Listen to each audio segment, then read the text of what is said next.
बिस्मिल्लाहिर्रहमानिर्रहीम। नाजरीन, आज हम बाब नंबर 2 के उस हिस्से में दाखिल हो रहे हैं जहां बादशाह खान की ज़िंदगी एक नए मोड़ की तरफ बढ़ती हुई नज़र आ रही है।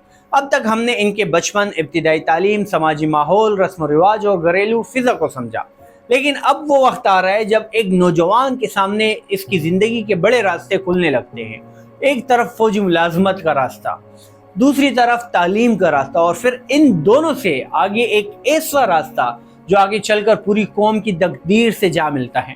ये इस एपिसोड की असल अहमियत है, क्योंकि यहाँ हम पहली बार बादशाह खान के अंदर वो बेचैनी, वो सवाल और वो खुद आगाही देखते हैं जो बाद में एक बड़ी जद्दोजहद की बुनियाद बनती है।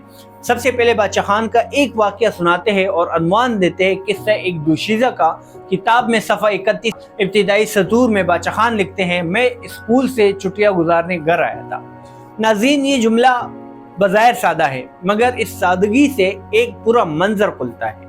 एक नौजवान अपने घर आया हुआ है, दियाती फिजा है, दरिया है, लोग है, और फिर एक ऐसा वाक़या पेश आता है जो सिर्फ एक किस्सा नहीं रहता, बल्कि उस ज़माने की समाजी नफ्सियात, रिश्तों के दबाव और जज्बाती शिद्दत को भी सामने ले आता है। इस वाक़े के तसलसल में सफ़ा 31 दरमियानी सतूर में बादशाह खान लिखते हैं, लड़की मरी नहीं थी बल्कि बेहोश थी, पानी बहुत कम था। यहाँ ज़रा रुकिए, ठहरिए, ये सिर्फ एक हादसे की खबर नहीं, ये एक पूरे माहौल की खबर है। ऐसा माहौल जहाँ नौजवान के जज्बात भी थे, खानदानी दबाव भी था, गैरत और शर्म का अपना तस्वुर भी था, और जिंदगी के फैसले अक्सर फर्द मर्जी से ज्यादा समाज के दबाव से किए जाते थे। फिर ऐसे वाक़े के अंदर सफ़ा 31 आखिरी सतूर में बादशाह खान लिखते हैं, जब लड़की बाप की तरफ से मायूस हुई तो उसने खुदकुशी का इरादा किया।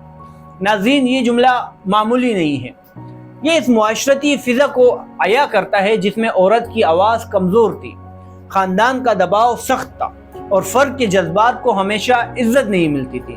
यहाँ बादशाह खान सिर्फ एक वाक़या नहीं सुना रहे, वो इस समाज की सख्ती को भी दिखा रहे हैं, जिसमें बाज़ औक़ात इंसान अपनी ज़िंदगी पर इख्तियार खो बैठता है। यही वजह है कि इस हिस्से को महज एक किस्सा समझकर आगे नहीं बढ़ा जा सकता। ये दरअसल एक दियाती, कबायली और जज्बाती मुआशरे के अंदरूनी कैफियत का आईना है। इसके बाद बाब में एक निहायत अहम अनवान आता है, फौज में कशमकश, और यही वो मकाम है जहाँ बादशाह खान की जिंदगी में एक अमली और फिक्री मोड़ एक साथ सामने आता है। किताब में सफ़ा नंबर 32 अनवान फौज में कशमकश इब्तिदाई सतूर में बादशाह खान लिखते हैं, फौजी नौकरी बड़ी अच्छी और इज्जत की नौकरी होती है। नाज़रीन, ये जुमला उस दौर के नौजवान के ज़हन को समझने के लिए बहुत अहम है। फौजी मुलाजमत सिर्फ रोजगार नहीं था, बल्कि वकार, मर्तबा, नज़्म व ज़ब्त और समाजी इज्जत की अलामत भी था। एक नौजवान के दिल में ऐसी नौकरी की ख्वाहिश पैदा होना फितरी बात थी, और बादशाह खान भी इस जज्बे से खाली नहीं थे। लेकिन असल बात यहाँ से शुरू होती है कि जब एक नौजवान को अगर सिर्फ वर्दी, तनख्वाह और मर्तबा नजर आए तो ये आम बात है, मगर अगर वो उस निज़ाम के अंदर मौजूद नाइंसाफ़ी को भी देख ले तो ये गैर मामूली बात है। इस हिस्से के तसलसल में सफ़ा नंबर 33 दरमियानी हिस्सा में ये एहसास दिलाता है कि बादशाह खान महज नौकरी के उसूल के लिए नहीं सोच रहे थे, बल्कि वो ये भी परख रहे थे कि अंग्रेज के निज़ाम के अंदर इज्जत की तकसीम कैसी है, इंसाफ किस के लिए है और हुक्म किसका चलता है। नाज़रीन, यहाँ एक बहुत बड़ा फ़र्क सामने आता है। आम आदमी मौका देखता है, मगर बेदार आदमी इन निज़ाम की रूह देखता है, और बादशाह खान यहाँ बेदार आदमी की सूरत में हमारे सामने आते हैं। इनके सामने एक कशिश भरा रास्ता था, मगर वो ये भी देख रहे थे कि अगर इज्जत अपने लोगों की नहीं, अगर फैसला अपने हाथ में नहीं, अगर हाकिम कोई और है, और अगर अपनी सरजमीन में भी जो है ना बराबरी नसीब नहीं, तो फिर ऐसी तरक्की आखिर कितनी बड़ी तरक्की है। यही वो लम्हा है जहाँ एक नौजवान की जिंदगी महज मुलाजमत के इंतखाब से आगे बढ़कर फिक्री बेतारी के मरहले में दाखिल होने लगती है। इसके बाद बाब में एक और निहायत अहम अनवान सामने आता है, दोबारा पढ़ाई की जानिब, यानी तालीम की जानिब। और नाज़रीन, यही वो जगह है जहाँ बादशाह खान की शख्सियत की असल सिमत ज्यादा वाज़ेह हो जाती है। किताब में सफ़ा नंबर 35 अनवान दोबारा पढ़ाई की जानिब इब्तिदाई सतूर में बादशाह खान लिखते हैं, मैंने नौकरी की खुशी के मौके पर अपनी मैट्रिक की तालीम दरमियान में छोड़ दी थी। और फिर इसी हिस्से के मायने को वाज़ेह करते हैं सफ़ा 35 और 36 के मजमूई तसलसल से ये बात सामने आती है कि फौजी मुलाजमत की کشش کے باوجود پادشاہ خان کے اندر تعلیم کی طرف واپسی کا رجحان بہت زیادہ مضبوط ہوتا گیا۔ ناظرین، یہ واپسی محض اسکول یا کتاب کی طرف واپسی نہیں تھی، یہ دراصل ایک اندرونی بیداری کی علامت تھی، کیونکہ تعلیم صرف سبق یاد کرنے کا نام نہیں ہے۔ تعلیم انسان کو سوال کرنا سکھاتی ہے، یہ اپنے گرد و پیش سمجھنا جو ہے نا وہ سکھاتی ہے، اور اسے محض ایک ملازم نہیں بلکہ ایک سوچنے والے انسان بناتی ہے۔ یہی وجہ ہے کہ پادشاہ خان کی زندگی میں تعلیم کا باب بار بار واپس آتا ہے، کیونکہ ان کے اندر صرف اپنی ذات کے لیے آگے بڑھنے کی خواہش نہیں تھی، بلکہ کہیں نہ کہیں یہ احساس جنم لے رہا تھا کہ اصل مسئلہ فرد کی ترقی سے بڑا ہے، قوم کی بیداری اس سے بھی بڑا مسئلہ ہے۔ اور ناظرین، یہاں ایک بہت گہری بات سمجھنے کی ہے۔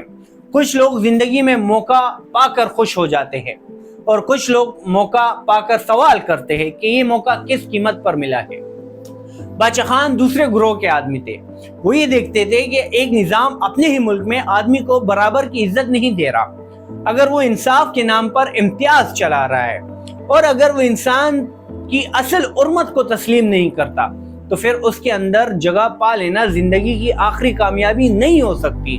یہی سوچ انہیں دوبارہ تعلیم کی طرف لے جاتی ہے، اور یہی تعلیم آگے چل کر اپنی قوم کے دکھ درد، جالت، پسماندگی اور اجتماعی زوال کے اصل اسباب تک لے جائے گی۔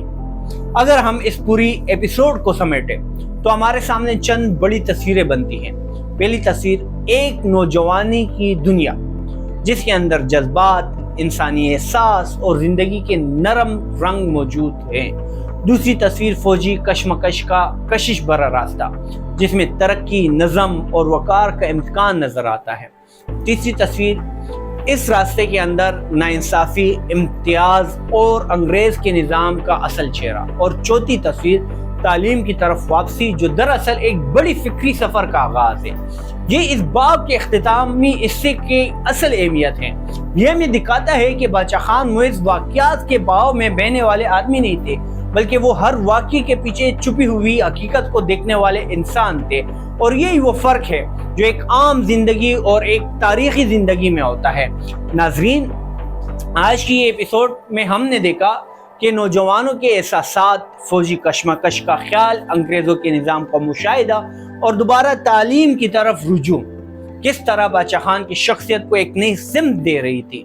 یہ باب یہاں مکمل ہو جاتا ہے، مگر اصل معنوں میں یہاں سے ایک بڑا سفر شروع ہوتا ہے، کیونکہ اب ہمارے سامنے صرف بچپن یا نوجوانی کے واقعات نہیں، بلکہ ایک ایسی سوچ کا آغاز آ چکا ہے جو آگے چل کر قوم کی بیداری، اصلاح اور جدوجہد کی شکل اختیار کرے گی۔ اگلے ایپیسوڈ میں ہم باب نمبر 3 کی طرف بڑھیں گے اور اس تاریخی سفر کے اگلے مرحلے کو سمجھنے کی جو ہے نا وہ کوشش کریں گے۔ اگر آپ چاہتے ہیں کہ اس تاریخی سفر کی کوئی بھی ایپیسوڈ جو ہے نا آپ سے رہ نہ جائے تو ایچ پی نیٹ ورک کو ضرور سبسکرائب کیجئے۔ ویڈیو پسند آتی ہے تو لائک کیجئے اور کمنٹ میں ضرور بتائیں کہ آج کے اس ایپیسوڈ میں آپ کو سب سے اہم بات کیا لگی۔ میں ہوں سکندر اور آپ دیکھ رہے ہیں ایچ پی نیٹ ورک۔ اللہ حافظ۔